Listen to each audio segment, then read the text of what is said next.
Odyssey, Dare to Wonder. Hello and welcome back to the Seventh Rule with your stars of the show. Aron Eisenberg, that's Nog from Deep Space Nine, and Cirroc Lofton, that's Jake Sisko from Deep Space Nine. We are also here with super producer Jarrod Cooper, and my name is Ryan T. Husk. We're going to have an awesome show today. We've got casting news for the new Picard TV series. We've got Rico Anderson's birthday. We've got a cool shirt. We've got swords behind Jarrod. All kinds of crazy stuff is going on. So we're going to be right back to talk all about it. We're also going to talk about Discovery and the new episode. We're going to come right back on the Seventh Rule.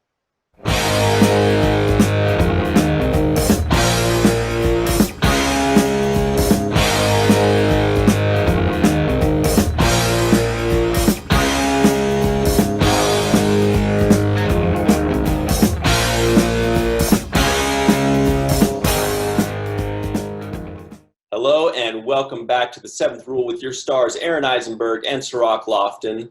Also, super producer Jarrod Cooper. My name is Ryan T. Husk. Let's get right into it. First of all, we said it was Rico Anderson's birthday. And if you said, "Who's that?" you're not alone. Anyway, how's it going, guys? Rico, happy birthday. Happy birthday. Happy birthday, Rico. Oh, we're drinking. Sorry. Oh. Yeah, every time Cirroc goes for it, we all have to go for it. Wow. That's drinking my joke. game. Aaron is a joke stealer, ladies and gentlemen. You tell a joke, 5 minutes later, Aaron tells the same joke as if it was his. He's the king of doing that. He's got years of experience under his belt. Don't let him hear your jokes. He will retell them and make people laugh harder on the retell. Some people think of something that's funny. Aaron is a joke stealer. If you tell a joke in front of Aaron, he will steal your joke and retell it 5 seconds after you just told it. And people will laugh as if they never heard it. 5 seconds after he just told it. Nobody likes that, Aaron. Thank you. You know who does like it? The audience, because they laugh. I don't know how you get laughs on my jokes right after I tell them. You know, it's a superpower. I don't know what to tell you. I told that joke. I just said it. He's the creator of the joke. No, I'm the crazy guy yelling at people for laughing. But it's my joke.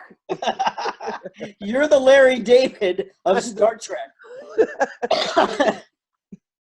Oh, man.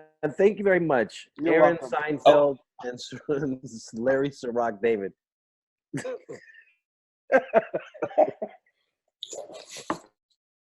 I can't even drink anymore. Can't even drink. Jared's totally above it right now.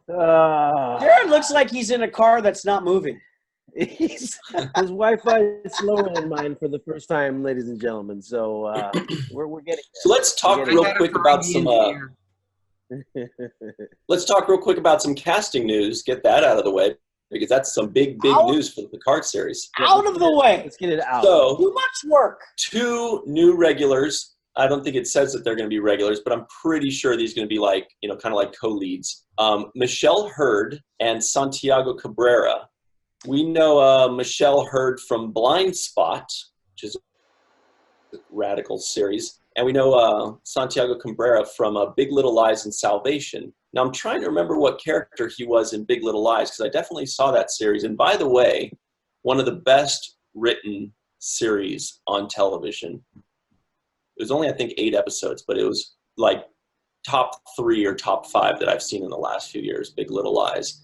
And this year they've got Meryl Streep in there, by the way, so it's going to just keep going up as far as quality. I never watched it. What's it on? It's really, really good. I don't remember what Big Little Lies was on, but it has Reese Witherspoon. It's her production. Yeah, it's her production company. So she doesn't do crap, pardon my French, but she does quality. So she's in it. Zoe, what's her name? Lenny Kravitz's daughter, Zoe. Zaldana? No, not her, but Lenny Kravitz's daughter. Zoe Kravitz? think so. I'm not really sure. I don't really remember what her Pretty first good. name That's a good guess. I just threw it out there. Maybe kind of Possibility. Their father's name. it's just Who a else? thought. I don't know. Laura Dern's in it. Laura Dern from Bruce Dern's daughter. And what's Yeah. Billy Ray Cyrus's daughter, Miley? Wait, I know that. Miley Ray Cyrus. Oh, I was gonna say it first. Oh, drink. But as a joke stealer, you got to say it second. Well, that's what's really nice about a joke stealer. Jarrod is looking around like, I don't really get this whole cup. Well, here's the thing. As a joke stealer, you're actually being polite by letting somebody go first, No, you're, So you're stealing somebody's Thank you, jokes. Ryan. Ryan, thank you. Oh, no, do not condone this kind of behavior. He's not. He's recognizing the goodness within what I'm doing. He's seeing the silver lining, something that you struggle to do. He's been kicked out of comedy clubs for this, ladies and gentlemen. Just two. I want to see Aaron steal every single joke this episode. Every time one of us makes a quip, I want him to like throw it back out. Like, He always steals the good ones. So I will say he picks and Okay, you give me another example where I stole your joke. Oh, it's not even my jokes. It's other people's jokes where I've been in the presence of you stealing their jokes. wow, a witness. I think you misunderstand what happens. I think somebody makes a joke, falls flat, just kind of just, and then it's just left out there. And then I grab it, shake it up a little bit, and throw it back out. And then people go, shit, that is funny. Now that is the way you tell that joke. So it's like those videos. It's like those videos I see on Facebook where somebody finds this starving, decrepit dog that's like a homeless dog, and then they like find it and they nurse it back to health and they put it out in the wild and it's happy and everybody loves it. He does that with jokes. Exactly. My jokes. He takes your raggedy joke and pimps it out. That's right. What did Pimps you out add? the joke. Yeah. Very good. Thank you, Aaron. I will You're give welcome. you all my jokes to pimp out and just give it to me the way you remodel it. I love you, man. Yeah? I'm there to help you be more entertaining. Even if people don't realize it, you learn from that and grow. I need you everywhere I go, actually, specifically parties. So that way, Yes. when I fall flat, here's my buddy Yeah. picking me up and I will taking pick you up. He's going I to will nurse that joke praise back to you. health. Yes. and turn me into a funny guy, or at least a co-funny guy. Sometimes you're pretty funny, though. Well, only when I'm with you, Aaron. I don't think. Well, I wouldn't know otherwise. Yeah, I wouldn't know if you're funny unless I'm Because the around. rumor isn't going around that I'm funny. No, I don't go to cons and go, that's Cirroc. I hear he's a funny guy. I haven't heard that either. People are not saying that about me, which is really crazy. Which brings me to my first question for you guys. It doesn't really, but kind of. I was wondering this morning. Where were you? In the shower, bathroom, kitchen? In the shower, Okay. moist, I don't know where we're going with this. steamy, and I was thinking, what's the line? And I think I might already know what it is for Aaron, but what is the one line in your entire career on Deep Space Nine that gave you the biggest fits? Like that you just couldn't get through, but you remember it to this day and it like haunts you. It still gives me fits to this day because I still can't remember the line. It was in Valiant, believe it or not. Now, obviously, the Stumble story is a little bit more notorious, but there was one line that I swear to God I could not say. And it was a technobabble line.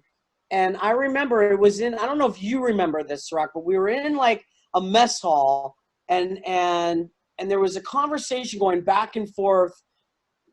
And I had some technobabble line that I could not say without the script. Even off camera, I go, no, I can do it. And I'm I'm like, fuck, I cannot remember Yep. what this was. And I think I remember that because what you're saying stands out to me when you recall it. One of the things out there for the audience, as an actor, when you're doing a scene, you normally are trying to get into the scene and feel what the character is feeling, say what the character would say. When you enter into the realm of some of this of the science behind Star Trek, and as we have all deemed as the technobabble, right? Right. Once you get into the technobabble, if you don't understand it from like a quantum physicist standpoint, or Have it make sense. make sense. Yeah. It has to make sense to you, so you understand what it is, the process. But once you get into such an abstract thing of, the powering of engines and certain ways that things are supposed to function, or words you just don't even know, like medical terms, You cannot connect like them. you can't connect them to anything in your life. exactly, and so it's not authentic. You can't say it with a certain authenticity that would feel natural to you, because you've never said these kinds of things before. And that's just from the standpoint of performing, that's what makes these particular incidences where there's just probably it's one or two sentences within your paragraph of what you have to say. Yeah, right? and I remember wanting to be off camera and be able to deliver the lines the same as I did on camera, to be there for, I don't know if I was talking to you or if it was somebody else in that scene. I'd have to go back and watch Valiant, and I know exactly then what scene it was, and then I would know exactly the line, or if I had my script, maybe I'll remember to find it and tell you guys on the next episode. But I swear there was this one word, I Judy Brown, what's that word? She would tell it to me, and then obviously on camera I had to do it without the script. I couldn't hold the script here if they're on a close-up. And then I got it, and then I'm like, oh my God, this is so, I don't know why I'm struggling. It was the only time of the 7 years that I really struggled with almost the memory of that word. I could not grasp it. So those of you that are watching this online, I want you to guess what that line was. Like if you're watching this on YouTube, if you're listening on the podcast, definitely comment wherever you are and take a guess. Guess the scene and guess the line. I bet you we could get it. I bet you there's going to be one or two lines in there that they're going to say, it's obviously that mess. It's got to be that. It's got to be that, yeah. Give us your guesses. And I think it was in the scene with you. I think we were talking, I don't know, or it could have been, I was problem solving something for Valiant to do. And if we do X to Y to Z, then this is the way to go. Something like that, if I remember correctly. I remember struggling with that myself, and I don't even know what it was, which episode. So at least you've narrowed it down. For you, I think it was the word "who" in the episode Progress. Yeah. Like, who are we talking about? But no, when you talk about, I completely can empathize, because there's certain times when you have to say something that you have no idea what you're talking about. And it's different than when you're doing any other show and you're talking about feelings or emotion and characters, normal kinds of everyday behavior. But when it gets into abstract concepts, it becomes difficult. Cirroc, I want to know your answer to the question, but first I want you guys to guess what this shirt is. Now, since it's green, it's picking up the same as the green screen, but can you tell what that is? It's the state of California? It looks like the state of California. Looks like the state of California. Italy? No. Italy? I bet Jarrod's got a guess. It does look like a boot. I know what it is. It's the shoes. It's the shoes that Cirroc has to wear, right? Nope. Look at that. It's Michael Dorn as Worf. Nailed it. Jarrod, let me see that again. Michael Dorn? Michael Dorn is Worf. He's facing that way. It's his profile. See, look, there's the goatee. There's the nose. Okay. There's his shoulder. It looked like the ghost from Ghostbusters, the goopy guy. Slimer? I swear it looks like Slimer. He has to wear these shoes that are kind of like pointed up like that, right? Oh, I know what you're talking about. Yeah. They go up at the end. Yeah, I don't know. All right, so you guys have been patient enough. Cirroc, what's your answer to the question?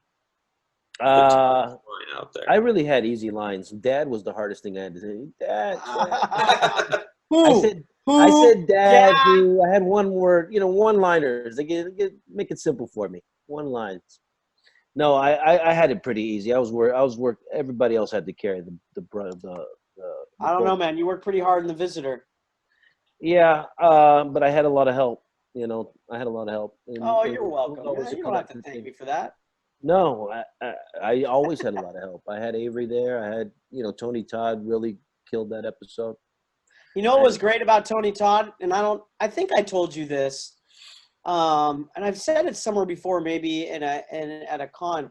He came to me one day asking me what you were like.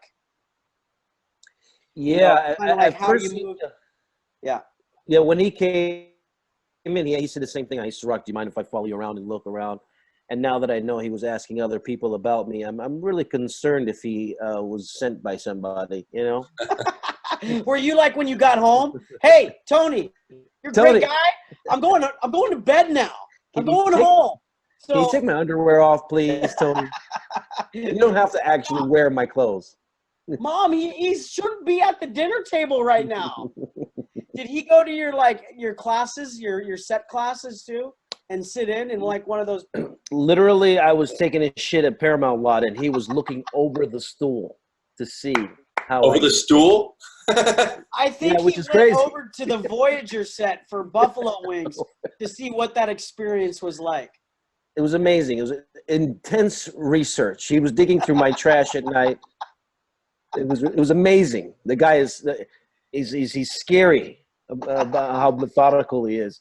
But I'll tell you what, I was actually, when I first met Tony, because he's obviously known for Candyman, right? Yeah. At least, a lot of different stuff, yeah. I mean, he's done a lot of things, but at least for me, and then when I first met him, I was like, Candyman, that's Candyman, right? So there was already like a certain level of fear / intimidation / So when he said, "Hey, I'm going to follow you around," I'm like, "I got Candyman following me around Paramount." I'm a little nervous about this, Wow. You should have written a script based on that, a horror film, Yeah, Candyman stalks Jake. Well, there was a horror film called It Follows, but actually it was really good. I think, wasn't it? It Follows? Hey, they can bring back the Candyman, the saga, the Candyman on the Paramount backlot. Yeah. They are redoing it. They're redoing it, and he might be getting a cameo. Didn't he also do a couple episodes in Voyager? I feel like I can picture the alien that he was, but I can't remember. Jarrod probably knows. It was Hey Aaron, have they called you to be in any one of the new Star Treks? Let me check. Hold on. Check your phone. Let me look at mine too. Yeah, check your I don't have any Instagram. messages. Not yet. I haven't. Not yet. I'm still waiting. I'm paying my AT&T bill just in case you call. So okay. But about The Visitor, you get a lot of kudos for that. I mean, that was a wonderful episode, and you did a fantastic job. So did Tony Todd. It was a really powerful episode. It's one of those, I think, sleeper episodes. You hear when people bring it up, they go, "Oh my God, I love that one." But when you hear like a favorite top 10 list, I think people forget to sometimes put it on there. I think it's one of those that everyone loves, but they forget that everyone loved it so much. I mean, there were so many great episodes, but that one gets a lot of people love that episode, man. You really did a fine job on that. Yeah, the crazy thing about it is I still tell people to this day, it's the first script that I've read that just by, because we would get the scripts when we were filming another episode. Mm-hmm. And so we'd be working on an episode and then, they drop off the next week's script, either into your trailer or at your house when you get back. So we're working on an episode and then also seeing what's going to come up next. But when I read that script, I was in my trailer and I was sitting there on my lunch break, probably just reading the script, literally bawling.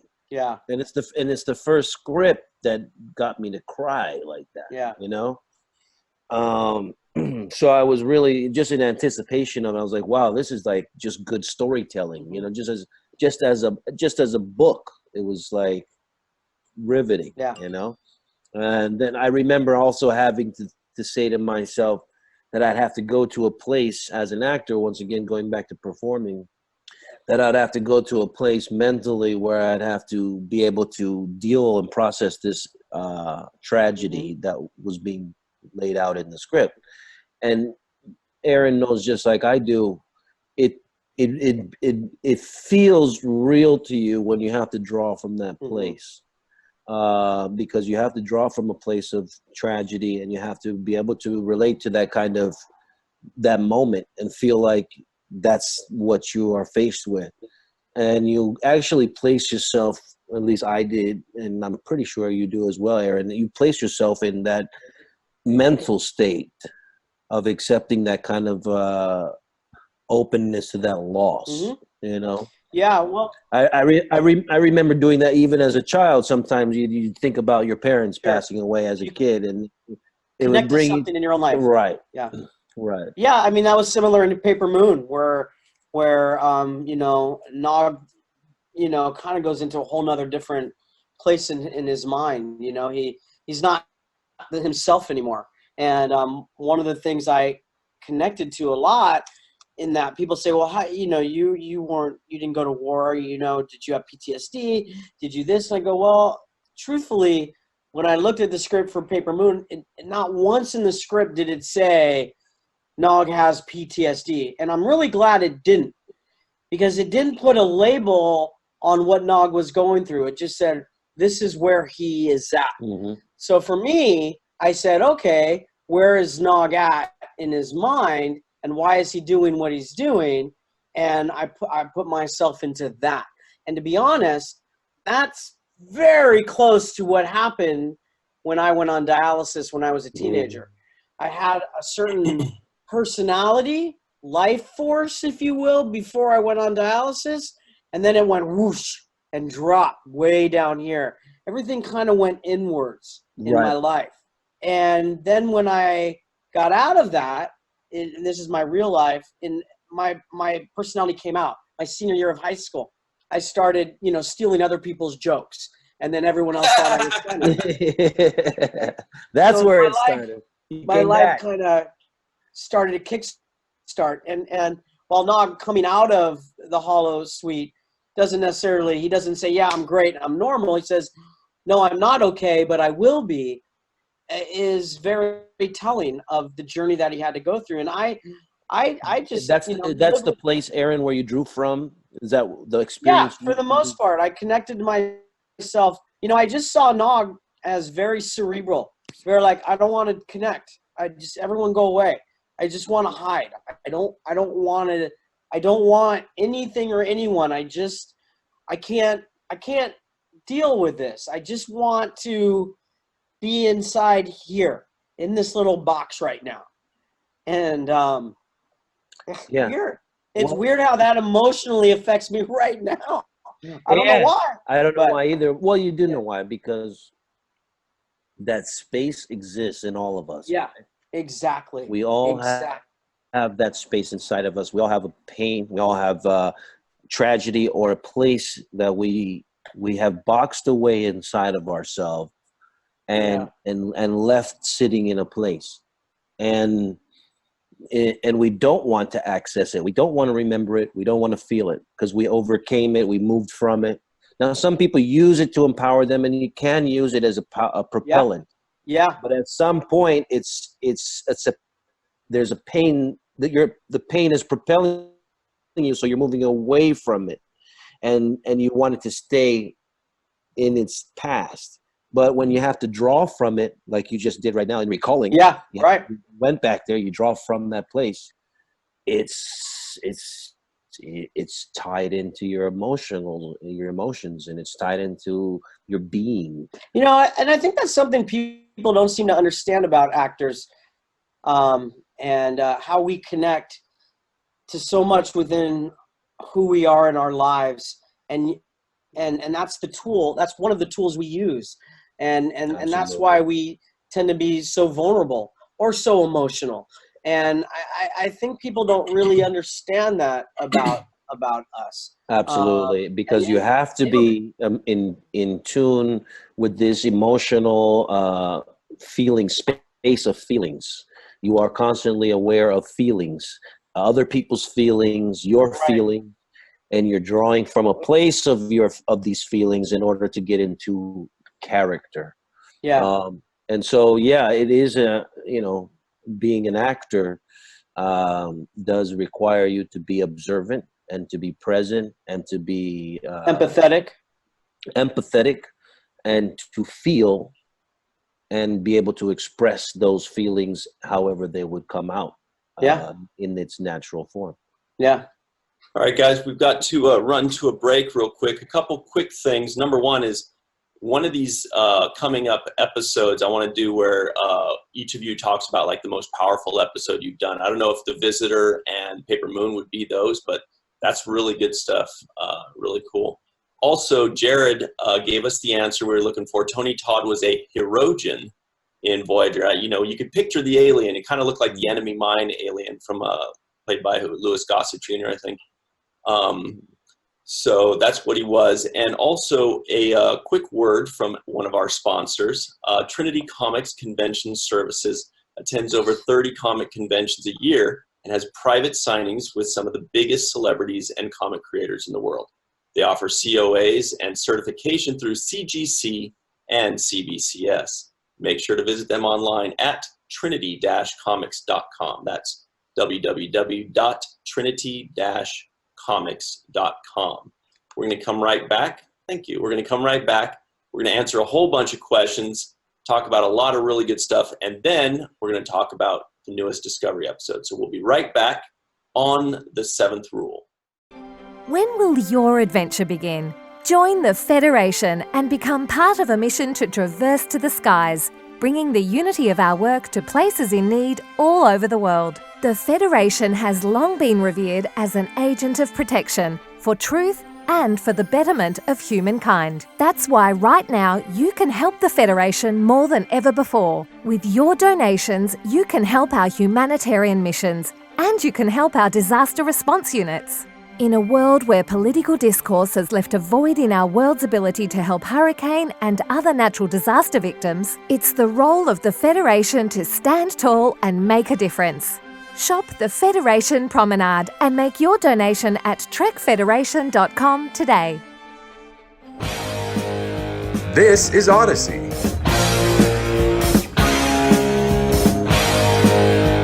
Welcome back to the 7th Rule with your stars, Aron Eisenberg and Cirroc Lofton. Super producer Jarrod Cooper is also here. I'm Ryan T. Husk. We're going to answer a few questions, some questions from today and a few questions that we didn't get to last week. Number one is from Lyris Tur. Aron, do you know who that is? Yes, I do. I often on Twitter as well as Facebook as well. You know everything. I'm always a sucker for anything having to do with how Trek can and has influenced the world positively. Anything to do with how its ideas can continue to do so would greatly interest me. I think we did cover this one last week, did we not? I'm not sure. Did we, Jarrod? This was where we cut off last week. So we did the comment that you just read, and then she had a question that we didn't get to. Okay. So the secondary question was also interested to hear if you guys ever experienced being starstruck. Ooh, this is a good one. Or a surreal feeling from someone you only ever saw as a character on TV sitting right next to you and talking to you. Do you ever get inoculated to that? If you have experienced this, with whom did it happen? Great question. Oh, now I gotta think. I don't think we get inoculated to it, no, because I'm a fan of TV and film as well as music. Well, I do have a good story when I met Bon Jovi. What happened with that?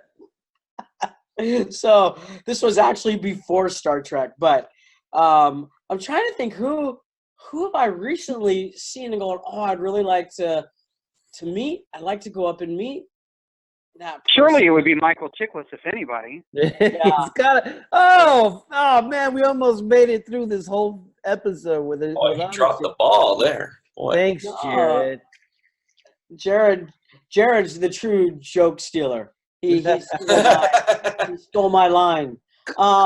He steals the joke before it's said. Yeah, it was hanging there, and I was trying to, kind of let.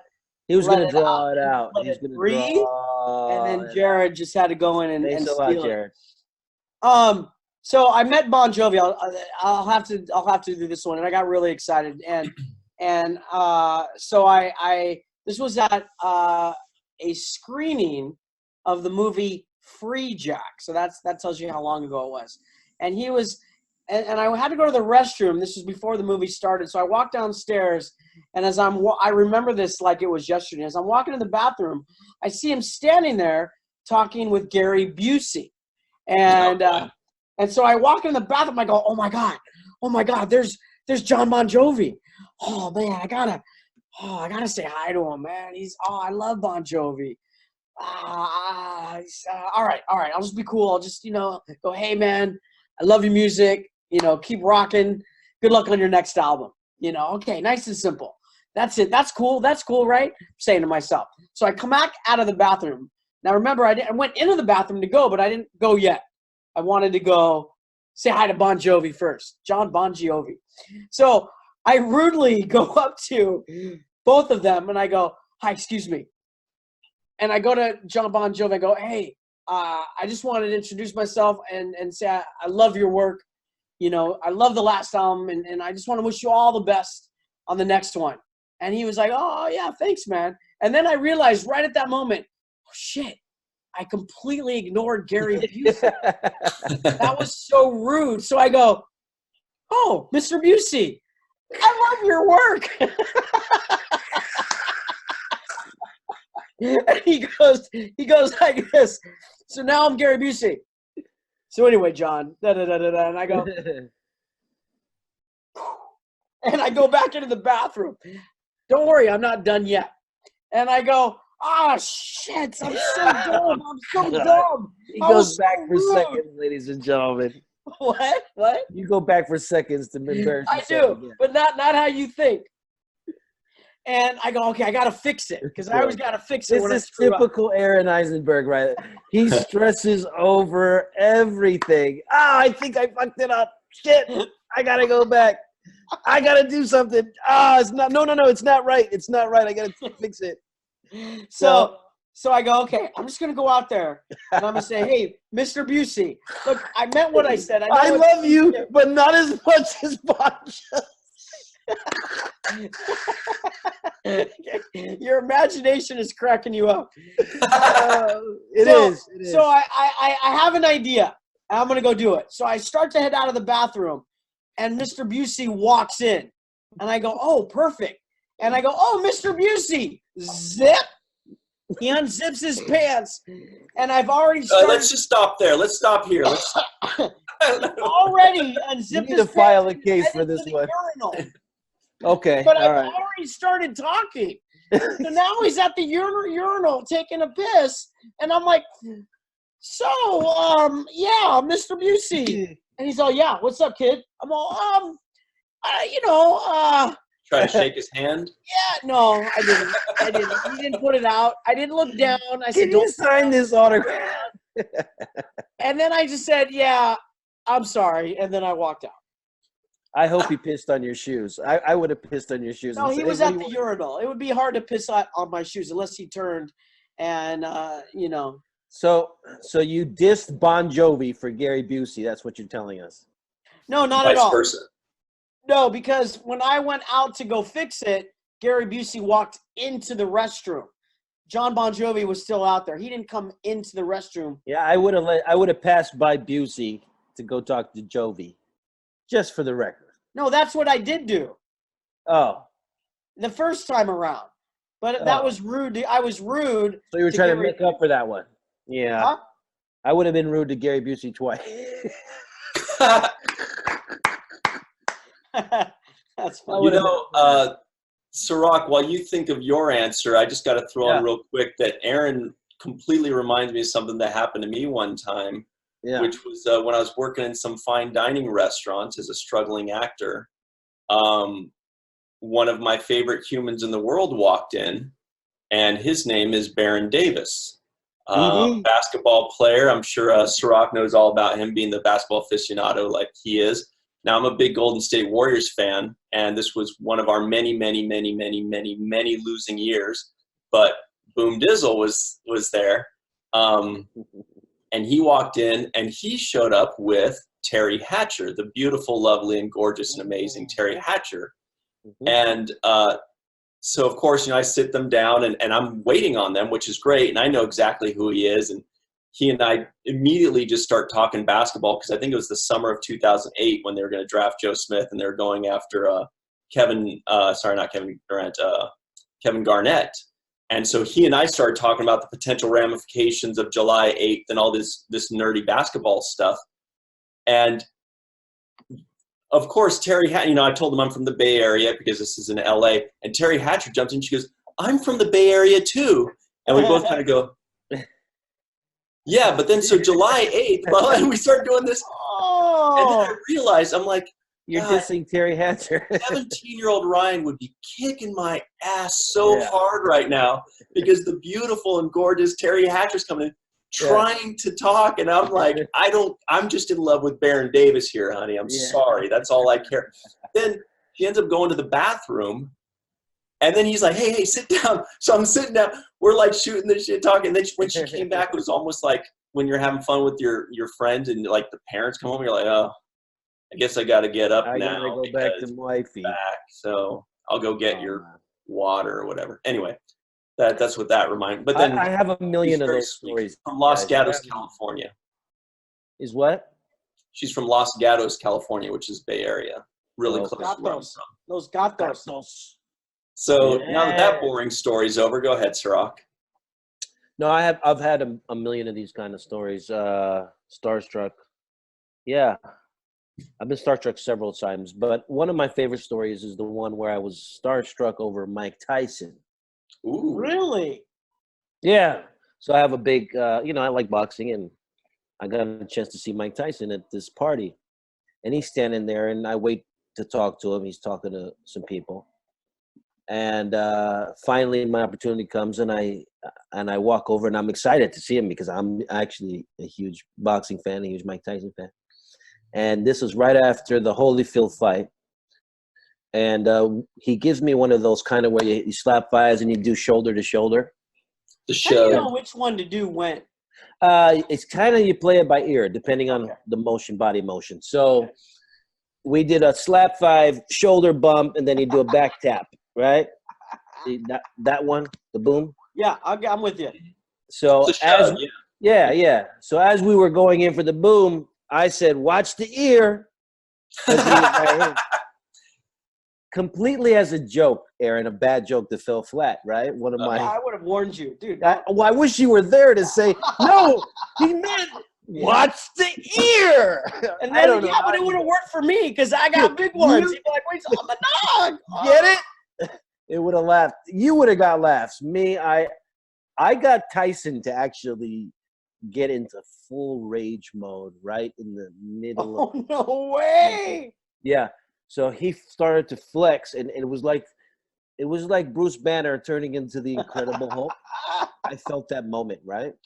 And all of a sudden, all his muscles flared up. His back got strong, and I'm on his back, so I could just feel him flexing. And I said, "Oh shit, I think it's over." And I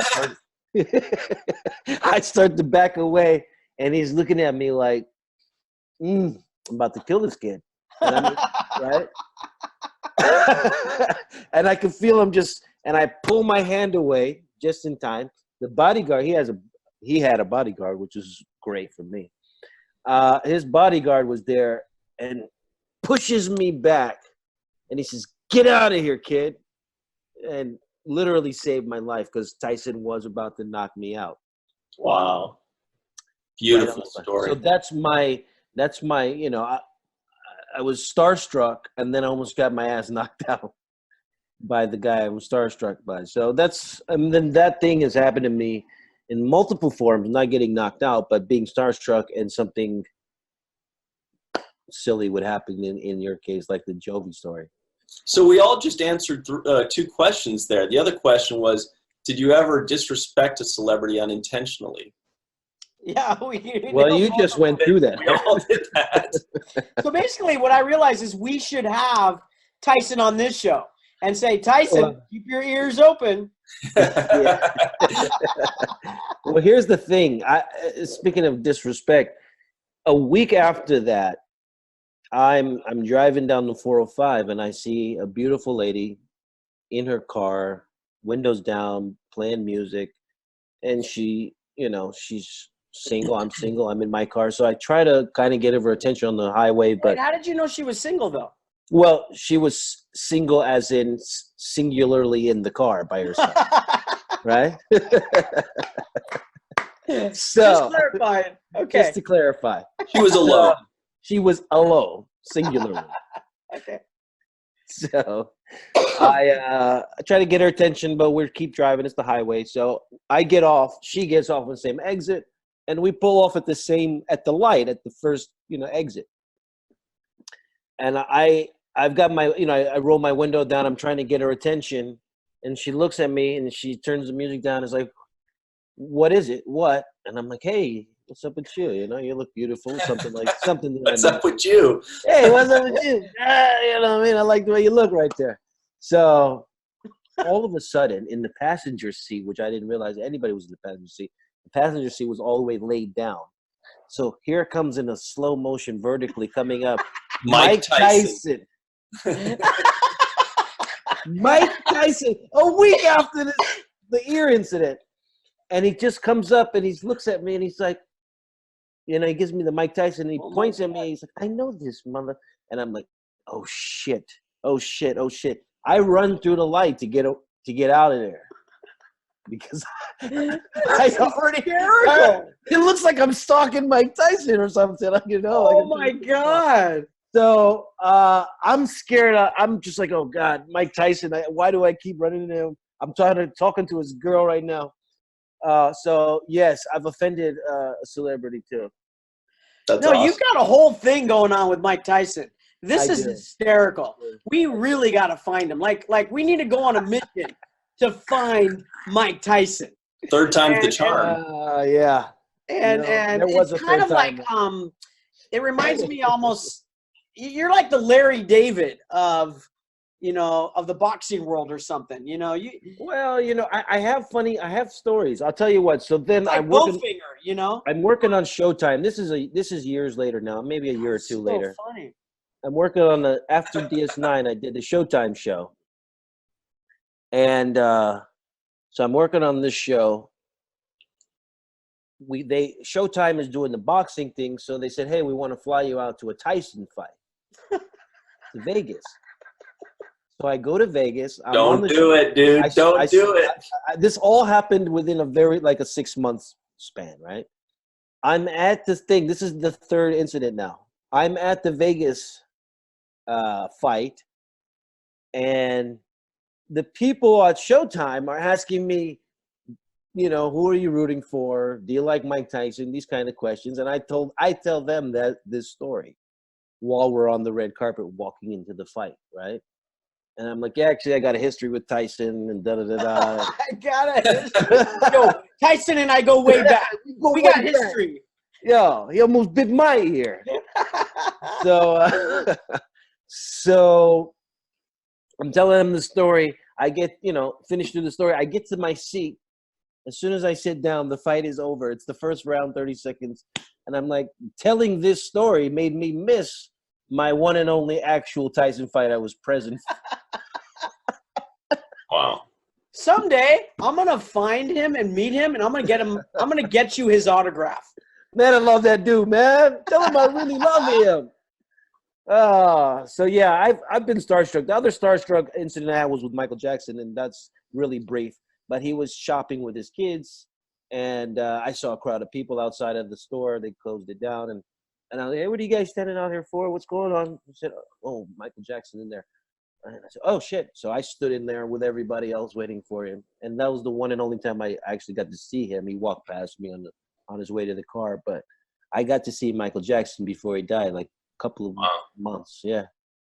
Ryan, can I say one more? It's actually Star Trek related too. Ooh, Yeah. we like that. Yeah. Yeah. All right. This one was really a surprise to me, and I was a bit starstruck, and I was deeply humbled by the gentleman's comment to me. So I was, I did Voyager. I did the episode on Voyager, and I had to go in to do ADR. I had to do some voice work for the episode after it was completed. And Wendy Noose, at that time, was the woman who was in charge of ADR for Voyager. And when I arrived, I walked into the room, and lo and behold, Sir Patrick Stewart stands up. And it takes me by surprise. I'm like, oh, there's the boss. There's the big guy. This is Patrick Stewart. I think it was before he was Sir Patrick Stewart. And he turns to me and he goes, oh, it's a pleasure to meet you. You do very good work. And I was like, oh, thank you. Thank you very much. I was a bit speechless. I didn't, Wow. I was kind of, I don't know if it was that he was watching them prepare the work I was going to dub over, I'm like, I don't think you've really seen my work on DS9, but who knows? Or he was being very, very kind. Whatever the circumstance was for that comment, I never forgot it. And it was really nice. It was really, really kind. And it filled me with a lot of joy and confidence. And Wow. I was a bit enamored. I'm like, oh my God, there's Sir Patrick Stewart. Nice to meet you. Very nice to meet you, sir. So That's and awesome. that's because at that time he was dating Wendy. I remember. Then, I remember when they were dating because Yeah. I'd go to my ADR sessions too for looping, and that would be the gossip there that they were dating at the time. Oh, I didn't know that. Yeah, but I also do have one other story, real quick, if we have time. I was at an event. Another Mike Tyson. No, this is complete. This is a sci-fi one. That's why I figured Oh, then forget it. we'll add the sci-fi one. So I'm at an event. They're giving it's the Jules Verne Film Festival, and they're giving a Lifetime Achievement Award to George Lucas for Star Wars. But they invited several Star Trek people to the event because they were honoring Star Trek. Oh wow. So they invited me and said, hey, would you represent Deep Space Nine at this Jules Verne Festival? And they're going to honor you. But it's really to give a Lifetime Achievement Award to George Lucas. Oh. So I'm like, oh, okay, great. I've never met George Lucas, and all these people from Star Wars will be there. So here comes the event. I'm sitting in the crowd. The Lifetime Achievement Award goes to George Lucas. He stands on stage. He accepts his award. He brings out the Star Wars cast, which Harrison Ford was there for. So Harrison Ford comes out on stage with George Lucas and a couple of other Star Wars cast members, right? Mm-hmm. Then at that same moment, they say, we want to announce that some Star Trek cast members here as well. We want to honor the Star Trek cast members. So they had to stand up and say, come on stage. So here I am excited because I'm about to go stand on stage with George Lucas and Harrison Ford, right? Mm-hmm. I think Mark Hamill was there too as well. I get on stage. I'm shaking their hands. We all get, all the Star Trek people get on stage, Wow. shaking George Lucas' hand, shaking Harrison Ford's hand. I'm excited. Yeah. So the awards, everybody claps. It's over. We all go right, stage left to the backstage area. And I'm thinking, this is my chance to talk to George Lucas and Harrison Ford, right? In a one-on-one setting for 5 seconds or 10, 15 seconds. As soon as we get backstage, George Lucas heads off in a race. Harrison Ford stands there, and I look at him and introduce myself, and he looks at me like, yeah, right. And he gives me one of those, like, next, I didn't even talk. And I'm like, dude, I was just standing on stage with you a second.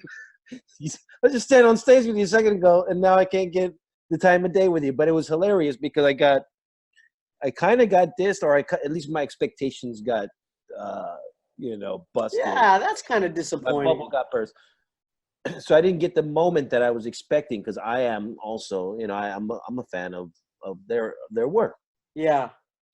Maybe they were mad at you because what you said to Mike Tyson. Maybe they were pissed. Maybe they heard. They're like, friend. nobody messes with my boy, Or did you say, "May the force be with you" when you shook his hand? No, I was just I just had my full Star Trek outfit on, and I just went like this the whole time. Nanu. Nanu. Guys, we got to go to a break and start talking about Discovery, but there's a really good question I want to hit up right now. We just got 30 seconds, but I just don't want to skip this one because it's great. Cortina Womack says, I've saved all of my badges from the few cons I've been to.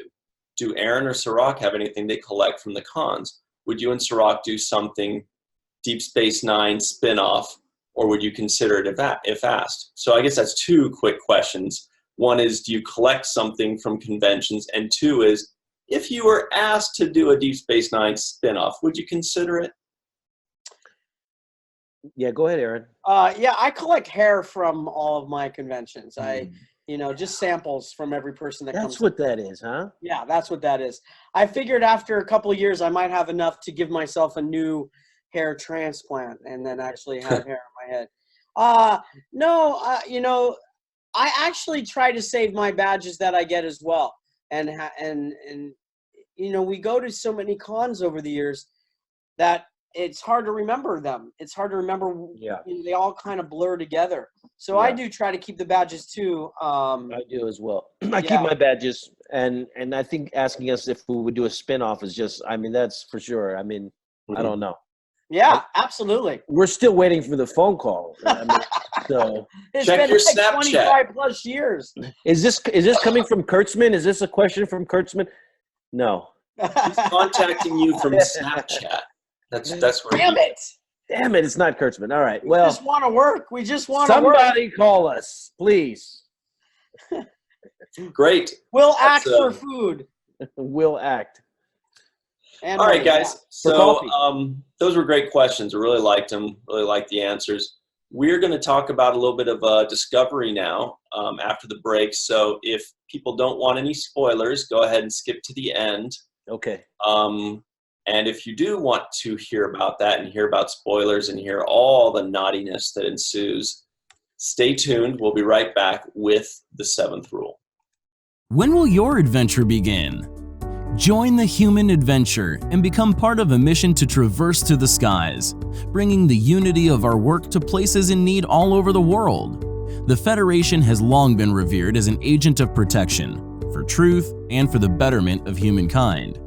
That's why right now, you can help the Federation more than ever. With your donations, you can help our humanitarian missions, and you can help our disaster response units. In a world where political discourse has left a void in our world's ability to help hurricane and other natural disaster victims, it's the role of the Federation to stand tall and make a difference. Shop the Federation Promenade and make your donation at trekfederation.com today. Odyssey. Dare to wonder. Welcome back to the 7th rule with your stars, Aron Eisenberg and Cirroc Lofton. My name is Ryan T. Husk. We got super producer Jarrod Cooper listening in, and we're going to talk about some Star Trek Discovery, the most recent episode. I think it was episode number 8. So they go back to Talos 4. Aron, what do you think about that? Well, I'll be honest. I thought it was fantastic. Again, I think I talked about this in the last episode we did when we talked about Discovery. I think they're doing a really great job of connecting Discovery with elements from the Star Trek canon or the past, and connecting it to current fans. But you don't have to be either or to enjoy it. You can be either or and enjoy it. Meaning you can be brand new to the show and absolutely enjoy this episode and take from it exactly what it's giving you. And you can also be a fan of the original series and this one and watch it and enjoy the connection that they made to Pike and the history that he has at Talos 4. I just think they've done such a really good job of doing that. And, you know, I see so often people, not so often because I see a lot of people that love Discovery, but I see so many people complain about Discovery. It's not Star Trek. And it's like, it just reminds me of when people said that about our show as well. And it's kind of like, it's okay if you don't like it. There's no one, you don't have to like it. But I just think that they're doing such a good job of making this show happen. Here's my critique of that, Aaron. I have a critique of that whole premise, though. Just that idea. The idea of what I just offered, what I just said. Yes. The idea. Hold that thought. Then hold that thought, because to add to that, I just want to say, the very beginning when they actually show the original series clips, I was thinking to myself, I wanted to ask Bowie Young Kim. I want to say, did you guys have a staff discussion where you said, should we just have words at the beginning, hearkening back to Talos 4 and Pike's experience, or should we really just use imagery from the original series and say, we're going to totally accept what the original series looks like, and we know it's in the same world, and it's okay. And I think by adding that imagery from the cage, or was it from, I think it was from the cage, not the menagerie, because the menagerie was like a combination, right? Yeah, later on. Yeah. And they used the music too. They scored it I with thought that was like, look, we're not oblivious that our show looks like a Ferrari compared to the hoopty of the Enterprise from the original series. We know that. We're not going to make it look like that, and we're okay with that. And we're in on this just like you are, so here we go. Here's the imagery from the original series. And I was just like, right on. Good on you. I thought that was awesome. And then right when they went through it, they cut right to Anson Mount looking just like Pike from that. And I was like, God, that was just fucking awesome. So I loved it. I thought it was great. Okay. It was also kind of a way, real quick, that because some people often have questioned whether the cage was canon, you know, because it wasn't part of the original series. You know, the menagerie was or whatever, but this was, for any of the doubters, this was their way of quote canonizing it, of saying basically that the cage, you know, was, maybe it wasn't part of the original series, but it was more like a standalone short film that took place before the original series, you know, like 1964 or 65.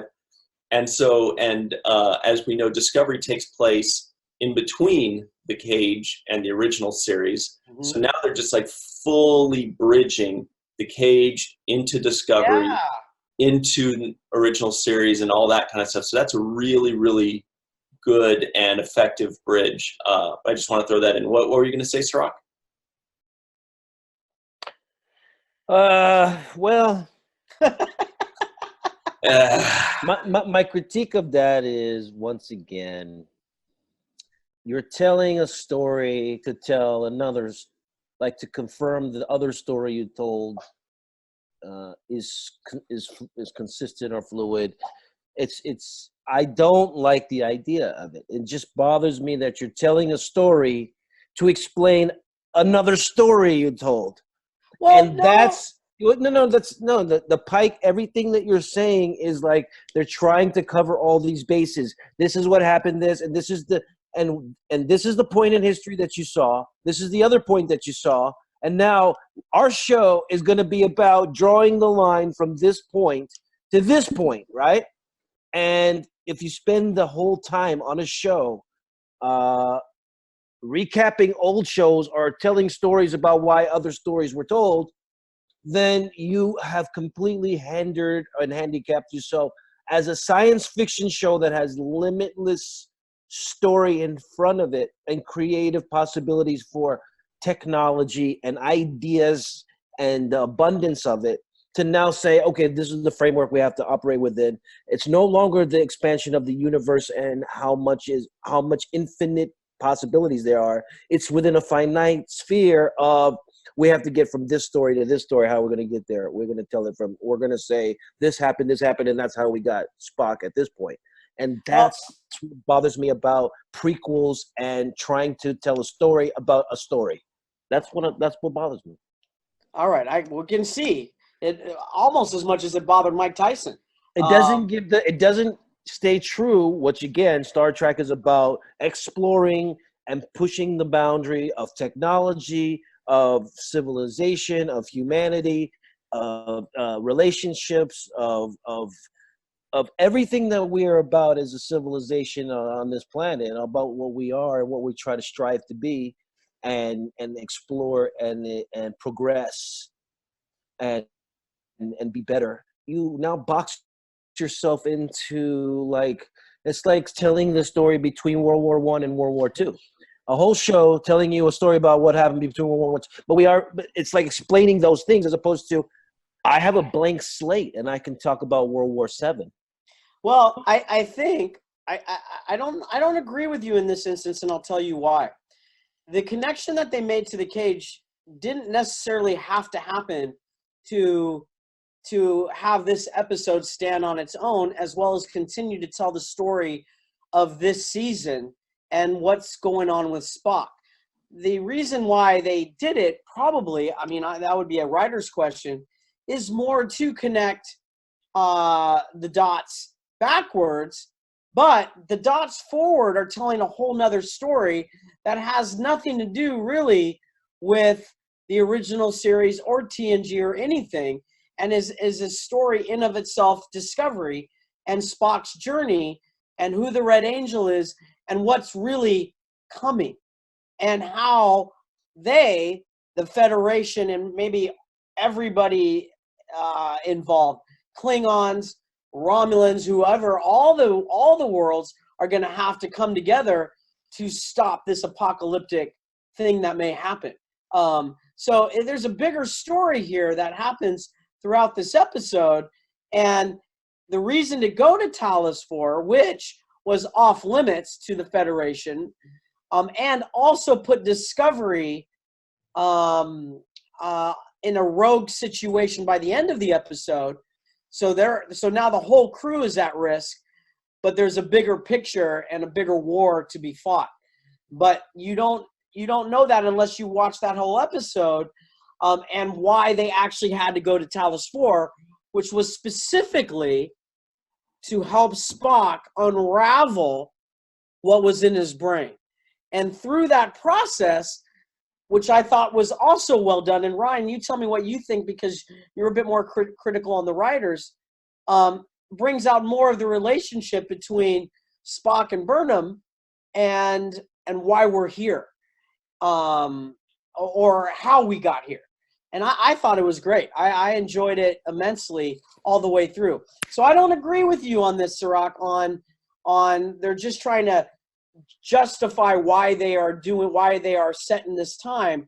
I don't think that's why this story of okay, let me give you an example back of what to Pike's the cage. I don't think that's why. I'm sorry to interrupt you, but let me give you an example of what I'm talking about. Original Star Trek comes out, and it's about Captain, it's about Captain Kirk. Captain Kirk and his crew boldly starting a new adventure. Yeah. The second one is about Jean-Luc Picard, Captain Picard, and his crew starting a whole new adventure. Right. So on and so forth. Everybody is going on their crew, starting a new adventure. Right. This one seems to be, first of all, I don't even know who's the center of the storyline. I don't know if it's Michael's character, Burnham. I don't know if it's Spock's character. They have a whole Section 31 spin-off already.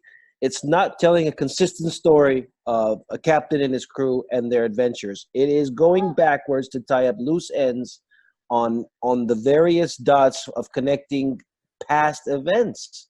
So it's like telling the story that we've already told, but not in detail. So it's now telling an old story in detail to tell you how we got, why we went to Talos, or why these things happen. It's not bringing it to a forward future possibility of something else. That's what I'm saying.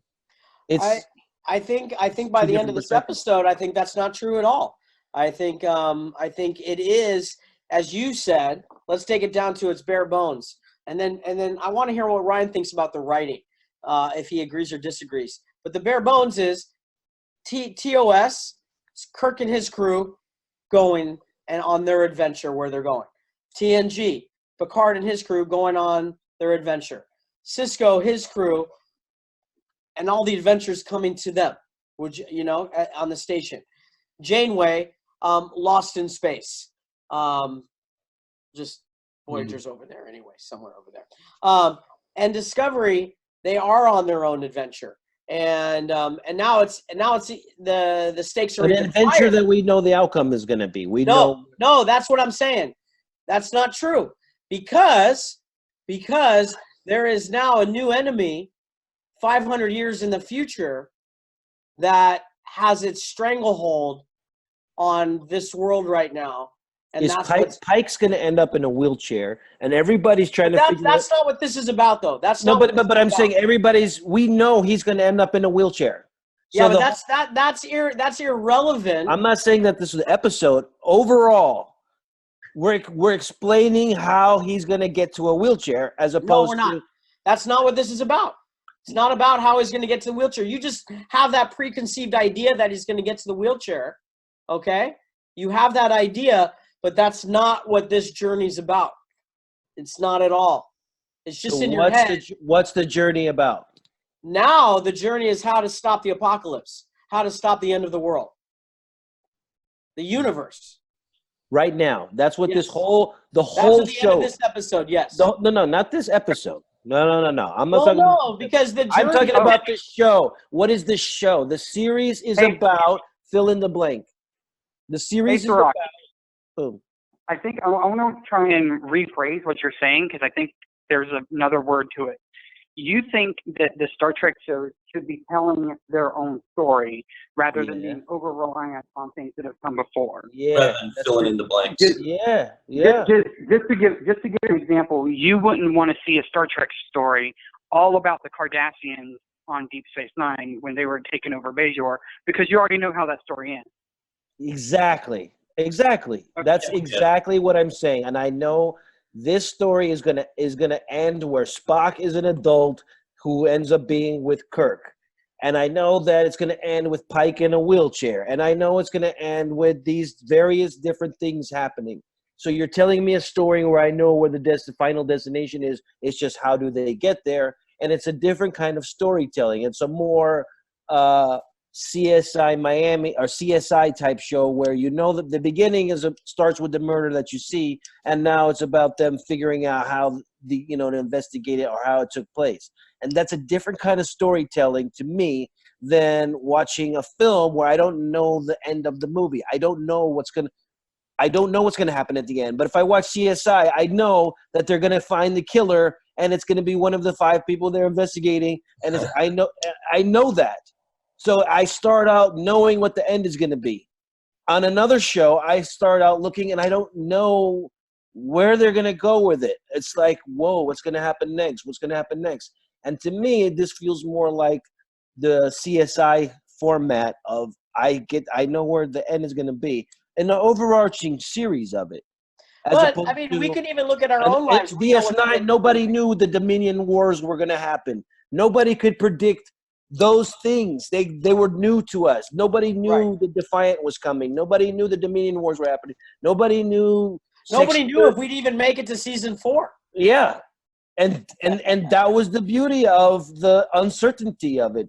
And so now the same concepts that were introduced, and to me that's the point of Star Trek. It is the progression of it. I want to see from lasers to phasers to invisible ray guns. I want to see the progression. It's just like I don't want to see invisible ray guns. Whatever the progression is, it's about the future. It's about moving forward to me. So that's why when I watched the original series and they had, very limited special effects due to the amount of technology that was enabling them, and then you see the future and you see more advanced special effects, more advanced weaponry, more advanced engine core systems. And just like in our own lives, we advance through technology, and the cell phone is different than the rotary phone. and I don't see them moving from the rotary phone to the cell phone to the next thing beyond. I see the cell phone is so far the technology we had is just as good as anything else that I've seen so far. So it hasn't been a development or a pushing the envelope forward, I guess, except for with the mycelium network and this kind of other concepts that they're introducing, and that's the only new thing I see about it. But with all due respect, we can't keep arguing about the basis of the show and where it's been placed and saying, well, therefore it's not worth discussion. I'm not saying it's not worth discussion. I'm just saying that's the criticism of it. But it's not fair to keep debating that the basis of the show is poor, therefore we're going to keep being upset about it. At some point, we have to recognize the show for what it is. Here's why I say that. If you took the path that it's going and you took that into and called it Discovery, but put it, 20 years after DS9, it could stand on its own in theory. Would you agree? Ryan, from everything you've watched, could you take Discovery out and you change the names, whatever? Sure. It's not Pike. It's and a somebody lot else. of people have actually said, openly said that they wish they had done that. Yeah. Right. But now, mind you, they did not. So they can't change the foundation that they've already laid in the show. All I'm saying is, in the beginning, you opened with, if you knew nothing about Star Trek, you could watch this show, and if you know about Star Trek, you could watch it, and you could benefit But from that's both true. sides. But that's still true. Visually, yes, but would you understand what's happening? Yes, you would, because you wouldn't need to know those other things to enjoy this, especially in season 1. You wouldn't need to know that. And even with Pike joining the ship, joining this season, and Spock, you could follow along with the journey that they're going on without knowing the cage or anything else that happened before. I fully believe you could enjoy the show because you could transplant everything they've done and put it 30 years in front of after DS9. Absolutely. And it would stand on its own. Now, the problem that might have happened is they may not have as many fans. Or they might have more. That's irrelevant because the powers that be that most writers can't control, right?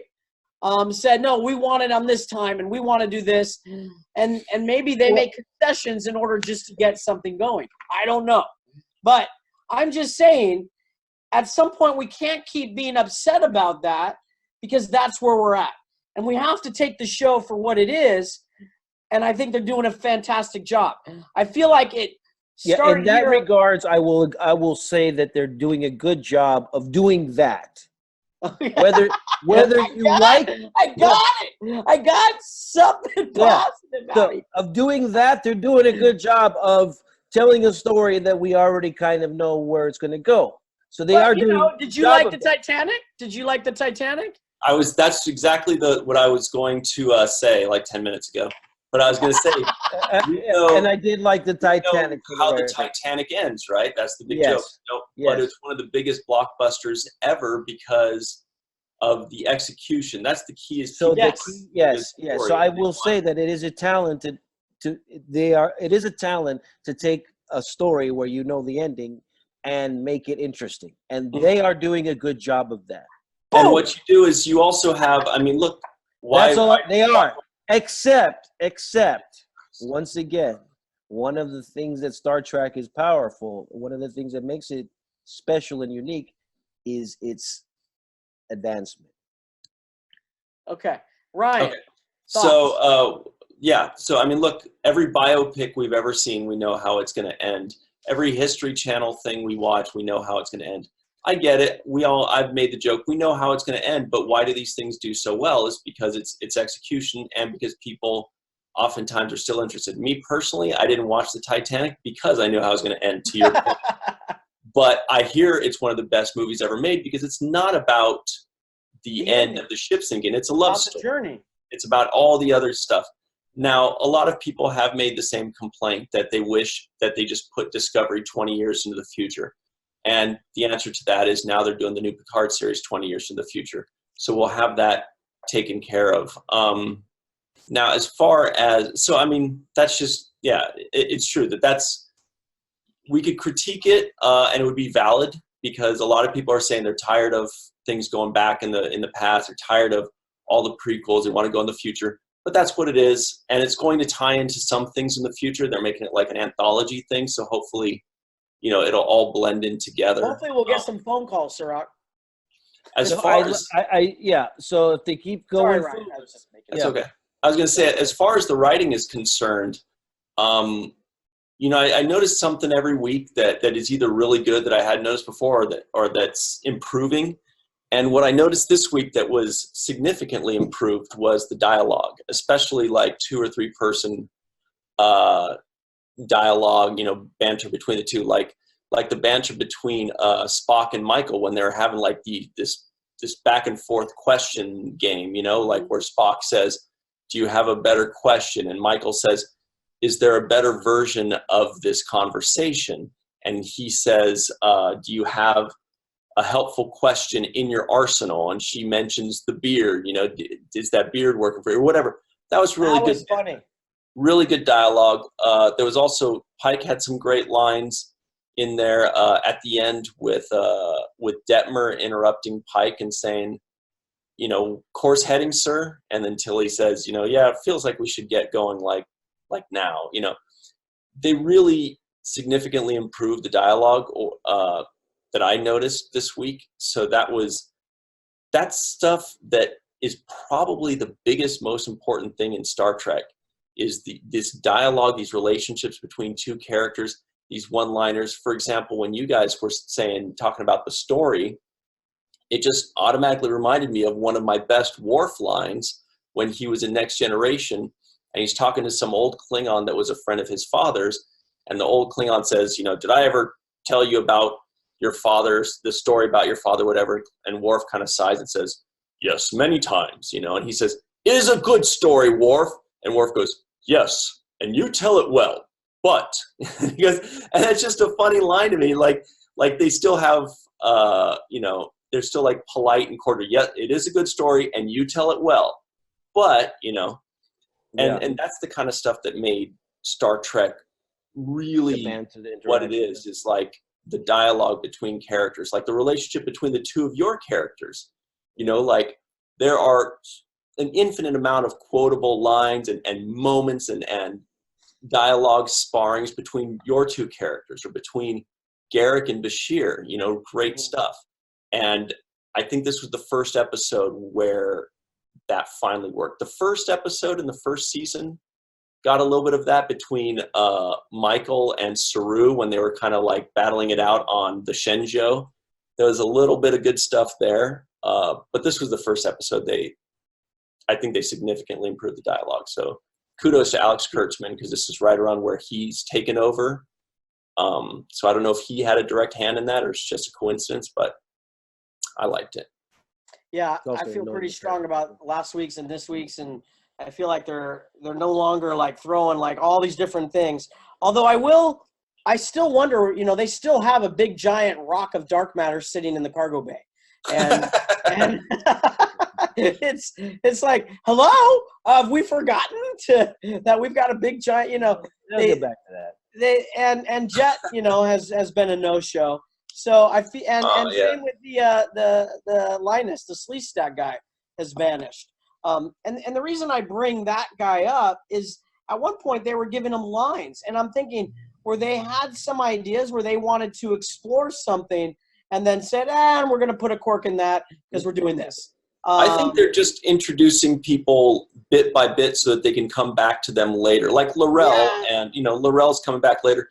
Speaking of which, who I saw had either her first or second line so far was Lieutenant Nilsson. Lieutenant Nilsson I saw her in one of the engineering scenes. She had like 2 or 3 lines. She's like a pretty blonde lady.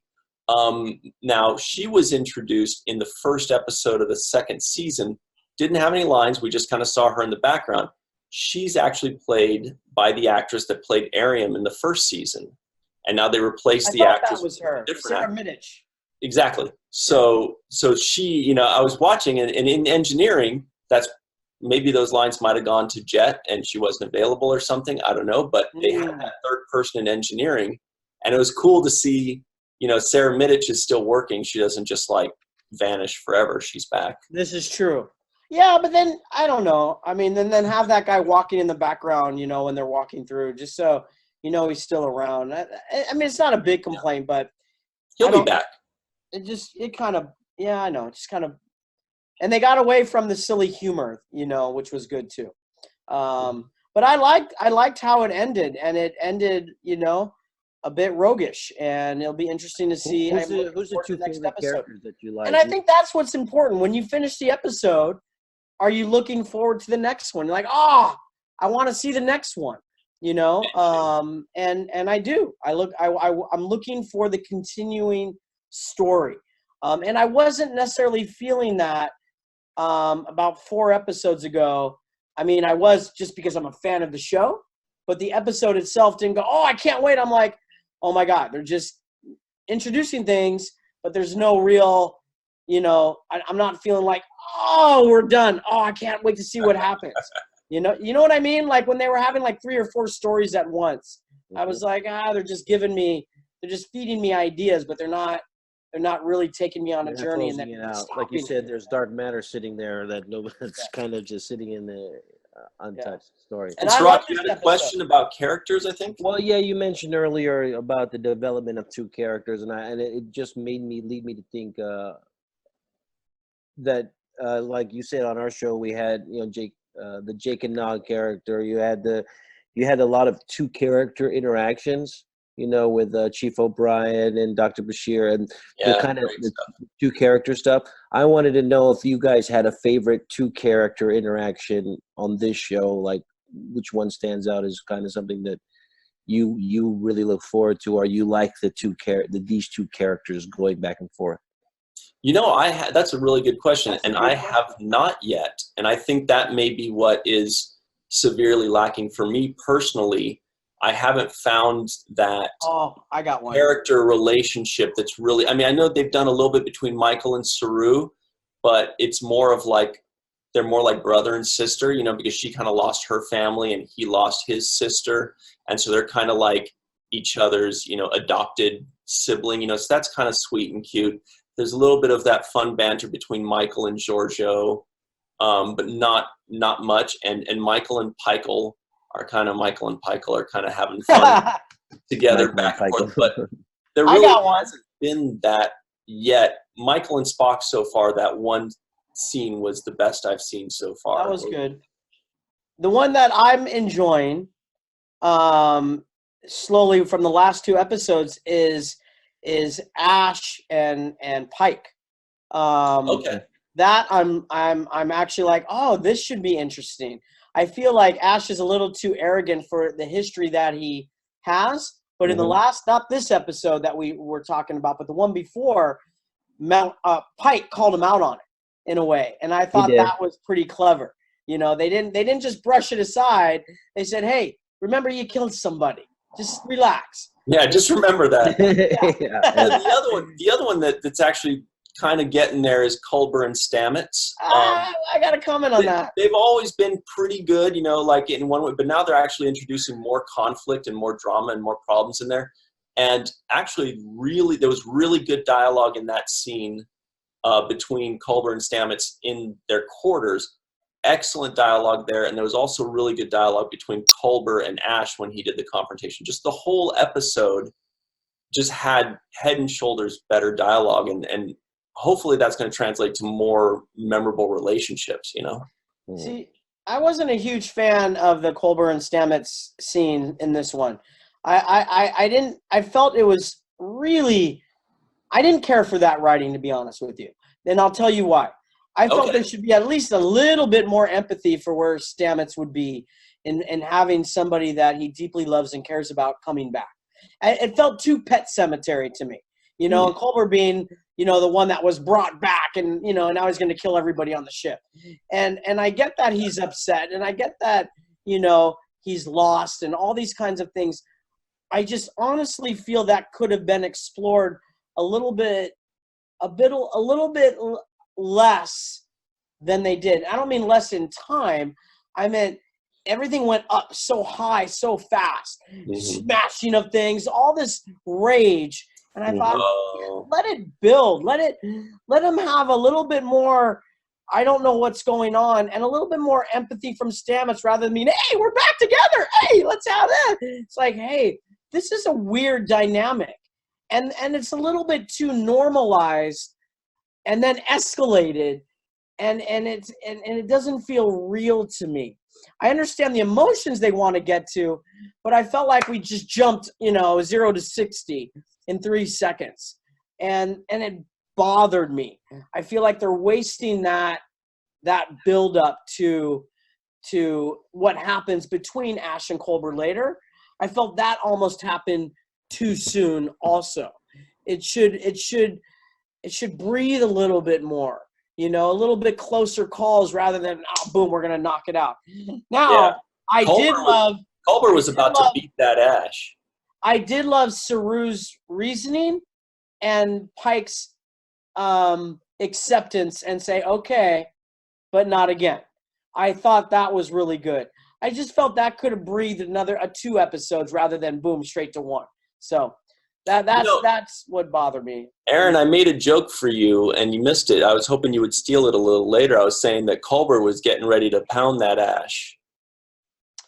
Yeah, and the other relationship, Melanie, huh? Yeah, I'm with you on that one, Cirroc. Anyway, so I steal we're just only about the out good of ones, time. Ryan. I steal only the good ones. Hey, And I did like Spock and I'm Burnham. surprised nobody mentioned Tilly, though, because I like Tilly's interactions with people. I don't know which one specifically, maybe Saru or her interactions. She has good interactions with people. I feel like she's witty and combative. I like her with Stamets. I like that friendship. Her and Stamets have a good back and forth kind of wanting up each other on saying slick shit, which I like. But I don't like her constantly getting goofy around the captain. At one point, she's got to realize, look, he's the captain. You know, come on, be professional at some point. Yeah, this is what you trained for, kid. Yeah. Come on. And you know she the keeps rules. being like she's waiting for him to, I don't know. That does bother me. It's like, okay, come on. You step up to the plate now at one point, And she's capable because you saw all the things she was able to do in season 1, and completely change to be something she's not. So she can be like, hey, I've got to be a little bit more in control and be a little bit, a little bit smarter, a bit more professional in front of the captain. It's almost like she's, gets all goofy and nervous around him. And it's like, come on, step up to the plate at some point. But that's just a little critique I have. So, yeah, I loved it. I can't wait for the next episode. And I hope I hope we can do that party at, wherever it is, DS9, the Discovery watch party that we can do for the next episode. Yeah, let's do it. It's fun. All right. Absolutely. Cirroc was so polite the entire way. See, I want to see that. I know he was biting his lip and wanted to go, oh, come on, but he didn't do it. I didn't do it. If I was there, I'll put him on the spot. Come on, what do you think? What do you think? Come on. Good thing nobody was there to ask me that. But awesome. But yeah, I mean, there's pros and cons like with everything. So we can always pick it apart. Once again, I still think they're doing a high level of quality of actual filmmaking. So just actual quality level, I still cannot complain. I don't look at it visually and say, oh, God, this is cheesy and this looks low budget. I don't say that at all. It definitely looks like quality. High production value. High production value, yeah. So I have to always make sure I take my hat off to the guys that are behind the camera and the editing and special effects, visual effects, all the guys that are working on that team. I know we pick apart the writing and sometimes our storylines and I want some of those guys to hire me, so I'm not going to go ahead and pick them all the way apart. Right, but they're definitely high production value. So if there's one thing that's been consistent, it's that they've put a good stamp on the brand as far as what visually you're seeing. I like it, that aspect. Great. Well, I guess we got to run off now, guys. We're going to go party, celebrate, do whatever it is we do on Sunday Fun Day. But to everybody watching and to everybody listening, thanks so much for joining in. Please subscribe to our YouTube, our Facebook. Cirroc's going to be on Twitter. Subscribe to Aaron's Snapchat. No, I don't have Snapchat. Subscribe to Jarrod's Tinder. I mean, let's, just really come together for us. Make it happen. Okay. Can I just say how uncomfortable I am after this episode? Because everything from Cirroc needing Tony Todd to get out of his underwear, to Aaron and his uncomfortable bathroom experiences, to Ryan thinking about Cirroc and Aaron in the shower while trying to come up with questions for him, this has just been eye-opening to say the least. Yeah, this is definitely gonna start a hashtag here, Jarrod, if you edit it properly. Get used to it, guys. All right, so for super producer Jarrod Cooper, that was the voice of God you just heard from Star Trek V. For your stars, Aron Eisenberg and Cirroc Lofton, I'm Ryan T. Husk. Thank you so much for joining us, and please always remember the 7th rule. Keep your ears open. There you go. Hey! Odyssey, Dare to Wonder.